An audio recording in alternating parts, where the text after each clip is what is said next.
नमस्कार, मैं हूं पुण्य प्रसून वाजपेयी। दस्तक में आपका स्वागत है। दो खबरें, एक तरफ चिकनगुनिया से 10 मौतें हो चली हैं और लगातार ये स्थिति बता रही है कि इस दौर में जो मौतें हुई है उसको पुष्टि करते करते एक वक्त लगता है, यानी आंकड़ा आने वाले वक्त में बढ़ेगा भी।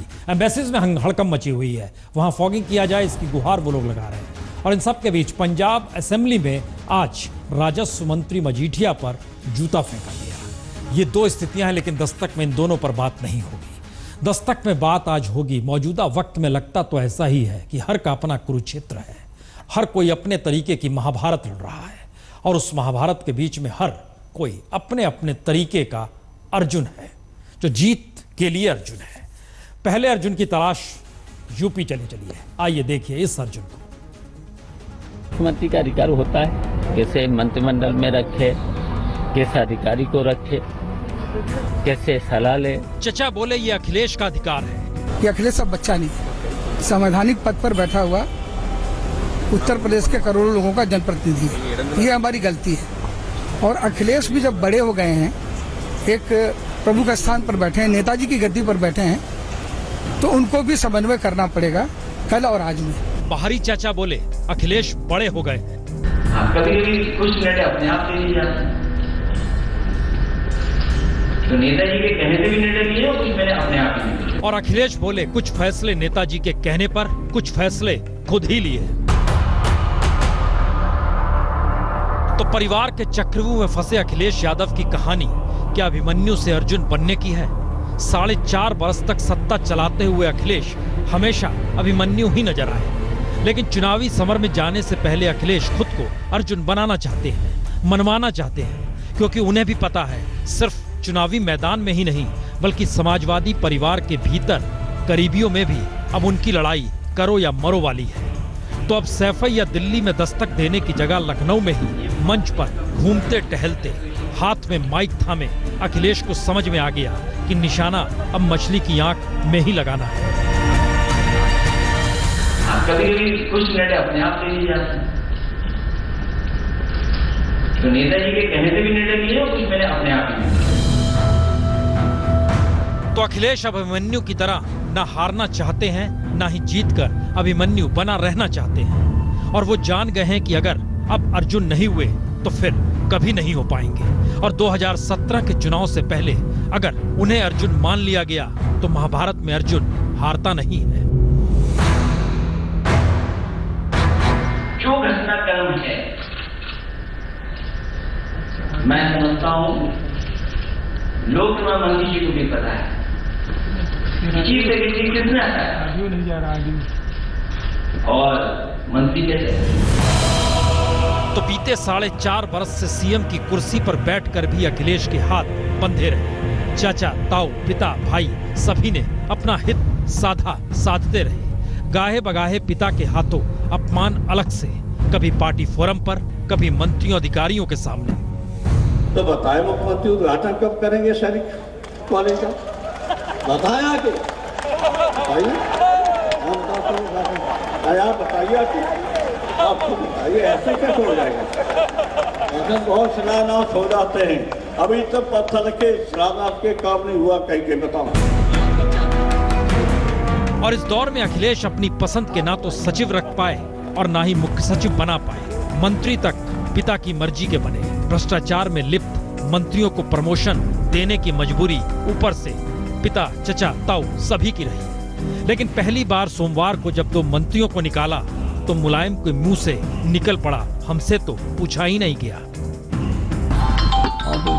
मुझे अभी तक पता नहीं क्यों हटा है, ये भी नहीं पता था हटा दिया।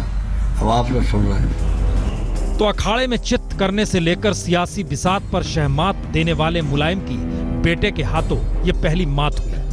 इसे चचा शिवपाल समझ नहीं पाए और बाहरी चचा अमर सिंह बूझ ही नहीं पाए। लेकिन शनिवार को दिल्ली में अमर सिंह की महफिल में अभिमन्यु अखिलेश पर ठहाके लगाने के बाद जब मुख्य सचिव दीपक सिंघल लखनऊ पहुंचे तो उन्हें अर्जुन बनने की राह पर निकले अखिलेश ने चीफ सेक्रेटरी पद से हटा दिया। और शाम ढलते ढलते शिवपाल यादव से भी 7 मंत्रालय छीनकर उन्हें एक लिहाज से लंगड़ा कर दिया। तो शिवपाल को कहना पड़ा, और दूसरी जिम्मेदारी जो मुझे मिली है उसका पालन करना। तो क्या यूपी के यदुवंशीय राजनीतिक घराने का चक्रव्यूह पहली बार परिवार की घेराबंदी कर रहा है? क्योंकि शिवपाल को प्रदेश अध्यक्ष बनाकर पिता ने बेटे को सियासी शह तो दी, तो शिवपाल से मंत्रालय छीनकर अखिलेश ने पहलवान पिता को ही धोबी पछाड़ तो दिया ही। लेकिन सच तो यही है, उत्तर प्रदेश के इस यादवी शतरंज में आखिरी चाल अभी नहीं चली गई है, तो इंतजार कीजिए। आखिरी चाल राजनीति में होती है क्या? यह बड़ा मुश्किल सवाल है। चुनाव के वक्त जीत और जीत के बाद सत्ता संभालते हुए अर्जुन से व्यक्ति अभिमन्यु कैसे बन जाता है, इसके लिए यूपी छोड़कर आपको बिहार की दिशा में बढ़ना होगा, जहां पर किसने सोचा था, किस रूप में सोचा था कि वहां पर अपने अपने तरीके के अभिमन्यु अपने अपने कुरुक्षेत्र में अपनी अपनी महाभारत लड़ेंगे और सरकार, पुलिस, प्रशासन सब कुछ देखते रहेंगे। जरा यह भी स्थिति देख लीजिए, क्योंकि संजय तो पहुंचा अभिमन्यु के पास, लेकिन पुलिस प्रशासन को पता ही नहीं कि दरअसल अभिमन्यु है कहां पर।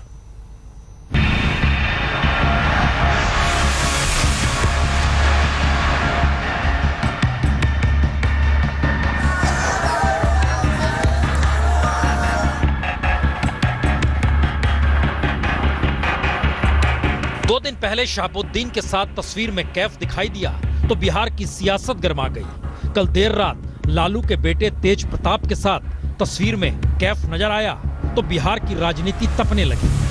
और आज शाम होते होते कैफ ही राजदेव रंजन के साथ अपनी तस्वीर दिखाते हुए कैमरे के सामने आ गए। तो किसी को समझ नहीं आया कि अब क्या किया जाए, क्योंकि जिसकी हत्या का आरोप कैफ पर है उसी को अपना सबसे करीबी कैफ ही बता रहा है, वह भी कैमरे पर। तो क्या बिहार की राजनीतिक सत्ता का यह सबसे बड़ा मजाक है या फिर सिस्टम ही मजाक है? क्योंकि बीते 48 घंटों से जिस कैफ की तस्वीर को लेकर नीतीश लालू दो रास्ते पर खड़े दिखाई दे रहे हैं, पुलिस प्रशासन कैफ को खोजने का जिक्र कर रही है, वही कैफ खुल्लम खुल्ला पत्रकारों को इंटरव्यू देते हुए अपनी ईमानदार जिंदगी का बखान कर रहा है। तो क्या कैफ हत्यारा नहीं है? और ठीक 4 महीने पहले पत्रकार राजदेव रंजन के लिए जब इन्हीं कैफ को पुलिस ने आरोपी बनाया, तो क्या बीते 4 महीनों से राजदेव के हत्यारों को लेकर बिहार की सत्ता, बिहार का पुलिस प्रशासन और खुद कैफ लुका छिपी का खेल खेल रहे थे? क्योंकि आज तो कैफ की मां और बहन भी सामने आ गई।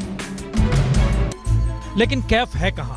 कोई नहीं जानता, पुलिस भी नहीं जानती, सरकार भी नहीं जानती, सत्ता भी नहीं जानती। कैफ के खिलाफ वारंट है और पत्रकार कैफ तक पहुंच रहे हैं, लेकिन पुलिस कैफ तक नहीं पहुंच पा रही। तो पुलिस को कैफ तक पहुंचने से रोकता कौन है?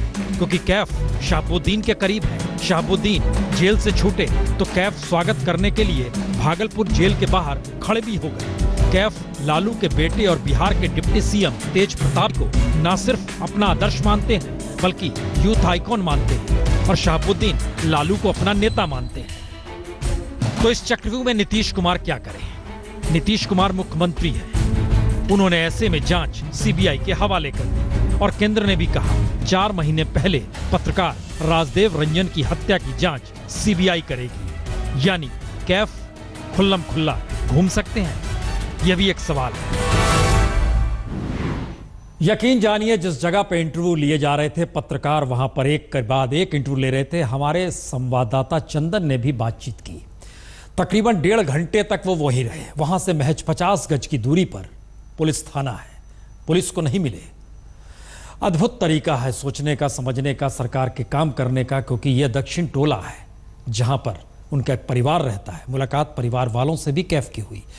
लेकिन छोड़िए, सीबीआई इंक्वायरी का जिक्र है तो अब आधुनिक तौर पर असली अर्जुन तो सीबीआई ही है। लेकिन चलिए आपको लिए चलते हैं पन्नों को पलटते हुए 2014 के चुनाव में।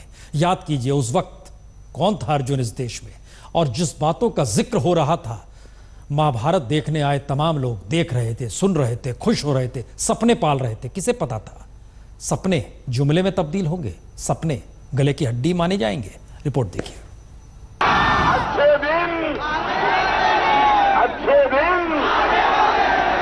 एक गरीब आदमी को मुफ्त में 15-20 लाख रुपए यूं ही मिल जाएगा। कितने रुपये? महंगाई गई, महंगाई कम हुई, महंगाई बढ़ी।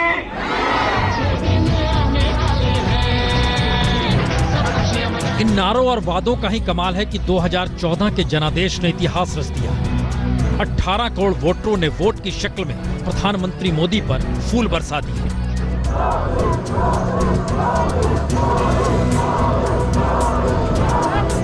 लेकिन आधा सफर तय करते करते क्या सरकार समझ गई, नारे वादे सुहाने लग सकते हैं, लेकिन इनके पूरा होने का सपना अगर आम जनता पाले हुए है तो वह सपना है, और सरकार के लिए यह सपना गले की हड्डी है। ये अच्छे दिन वाला जो वाक्य हमारे गले में लटका है, इसकी सच्चाई मैं आपको बताऊं। ये पर हमारे पर ऐसी चिपक गई कि जो चिल्लाता वो पूछता है हमको अच्छे दिन कब आएंगे। तो ये हमारे गले में लटकी हुई हड्डी है, अच्छे दिन कभी नहीं आते। तो क्या अच्छे दिन से लेकर काला धन और बहुत हुई महंगाई की मार अब की बार मोदी सरकार जैसे तमाम नारे सिर्फ हवाई थे? क्योंकि सच तो यही है, काला धन पर प्रधानमंत्री मोदी के वादे को खुद पार्टी अध्यक्ष अमित शाह जुमला करार दे चुके हैं। और काला धन वापस लाने की कोशिशों का सच इस देश का यही है कि बीते बरस यानी 2015 में सिर्फ 648 लोगों ने 4164 करोड़ रुपए का काला धन घोषित किया। यानी जिस बात का जिक्र होता था कि काला धन 50,000 करोड़ से ज्यादा का वापस आ जाएगा, सब कुछ हवा में। महंगाई गई, महंगाई और ये महंगाई की मार है। महंगाई तो 2014 के चुनाव का सबसे अहम मुद्दा थी, लेकिन दाल से लेकर जरूरी चीजों की महंगाई बीते 2 बरस में कम हुई नहीं। लगातार 5 महीने बढ़ने के बाद खुदरा महंगाई दर कम तो हुई नहीं, उल्टे थोक महंगाई दर अगस्त में 3.74% पर पहुंच गई, जो बीते 2 बरस में सबसे ज्यादा है। लेकिन सवाल सिर्फ नारों का नहीं, योजनाओं का भी है, क्योंकि मोदी सरकार ने एक के बाद एक जिस तरह योजनाएं लॉन्च की तो लगा यही सरकार 5 बरस में देश की सूरत बदल देगी या बदलना चाहती है। लेकिन नया सच है कि हर योजना में कुछ पेच लगातार उभरे और अब सामने आ रहे हैं, क्योंकि जनधन योजना के तहत खोले गए 1 करोड़ से ज्यादा खातों में सिर्फ 1 रुपया जमा है, जिसे बैंक अधिकारी ही जमा करा रहे हैं। रसोई गैस के लिए सब्सिडी छोड़ सकते हैं तो छोड़िए। एलपीजी सब्सिडी छोड़ने से हुई सरकार के बजट के आंकड़े को सीएजी ने ही कटघरे में खड़ा कर दिया, क्योंकि सरकार कहती है 22,000 करोड़ की बचत हुई, लेकिन सीएजी कहती है अपनी रिपोर्ट में सिर्फ 2,000 करोड़ की बचत हुई। रोड बने, पानी की व्यवस्था हो, बिजली आए, देश भर को बिजली से जगमग का जिक्र सरकार खुले तौर पर कर रही है, लेकिन हकीकत यह है कि बिहार, झारखंड, मध्य प्रदेश, उड़ीसा, राजस्थान, उत्तर प्रदेश, असम में 40 से 80% ग्रामीण घरों में बिजली है ही नहीं। किसानों को उनकी भुगतान के पैसे समय से मिले। किसानों को न्यूनतम समर्थन मूल्य 50% तो दूर की गोटी है, उल्टे जिस फसल बीमा योजना से किसानों के लाभालाभ का खुला जिक्र प्रधानमंत्री मोदी ने किया। हम ऐसी फसल बीमा योजना लाए हैं कि किसान खेत के अंदर अपनी फसल काट करके रखी हो और बनी बनाई फसल बर्बाद हो गई तो भी उसको बीमा मिलेगा। तो उसका सच यह कि हजारों किसानों को मुआवजे की जो रकम मिल रही है वो फकत 1 रुपए से लेकर 100 रुपए तक ही है। जैसे इस किसान के खाते में सिर्फ 7 रुपए पहुंचे, बाकी कई किसानों का हाल भी यही है। बैंक में लगाई, बैंक में 3 महीना जमा रही, फिर वापस कर दिया कि पैसा नहीं है वहाँ।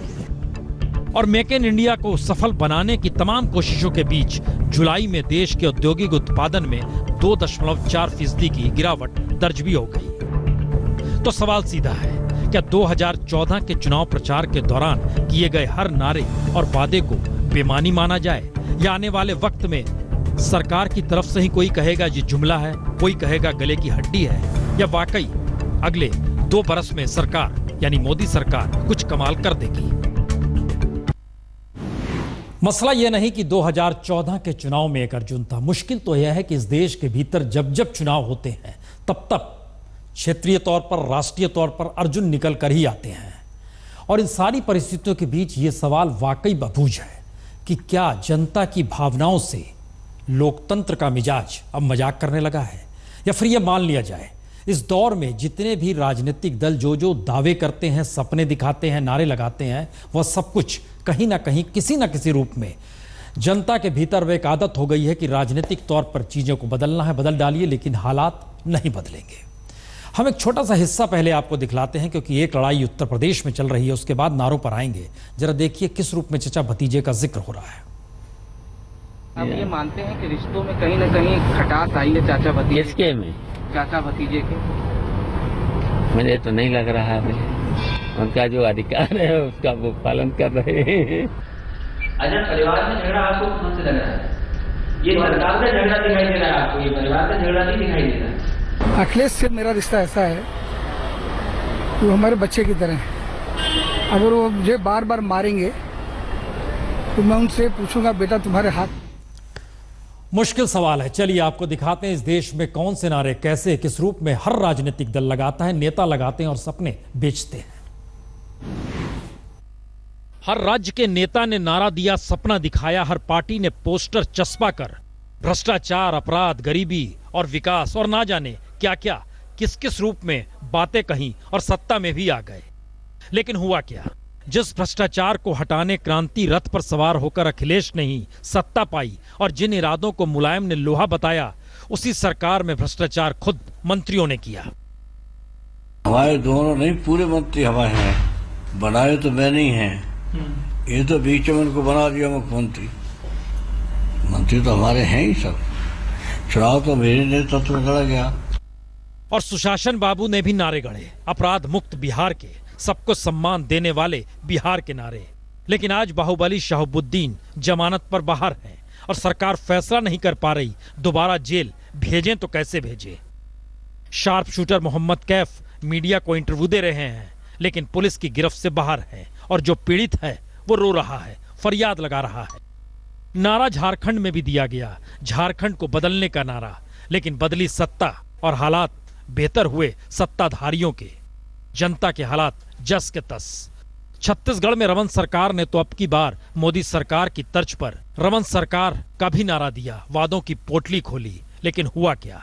धान का समर्थन मूल्य 2200 रुपए प्रति क्विंटल होगा, नारा लगा, लेकिन मिल रहा है 1450 रुपए प्रति क्विंटल। धान पर 250 रुपए पर बोनस दिया जाएगा, लेकिन साल हो चला, योजना बंद हो गई। शराबबंदी की बात हुई, लेकिन योजना पर विचार हुआ ही नहीं। और कश्मीर को तो जन्नत मानकर जन्नत बनाने का जिक्र हर पार्टी ने किया, लेकिन हालात ऐसे फिसले कि ईद के दिन भी ईदगाह में ताला लग गया। 5 साल तक दिल्ली में रहकर केवल और केवल दिल्ली की जनता की सेवा करूंगा। और दिल्ली में रहकर दिल्ली की सेवा भाव का जो सपना केजरीवाल ने दिखाया, वो पहले 1.5 बरस में ही ना सिर्फ हवा हवाई हो गया, बल्कि यह सवाल भी बड़ा हो गया कि तमाम राजनीतिक दलों ने दिल्ली को लेकर नारे लगाए क्यों, सपने दिखाए क्यों? क्योंकि जब दिल्ली को चलाने के संवैधानिक अधिकार एलजी के पास हैं, तो फिर सरकार की जरूरत किसे है? बहुत सारे सवाल हर जहन में उठ सकते हैं कि इस दौर में क्या राजनीति देश का संविधान बन चुकी है और उसी हिसाब से देश चल रहा है? कुछ भी कहिए।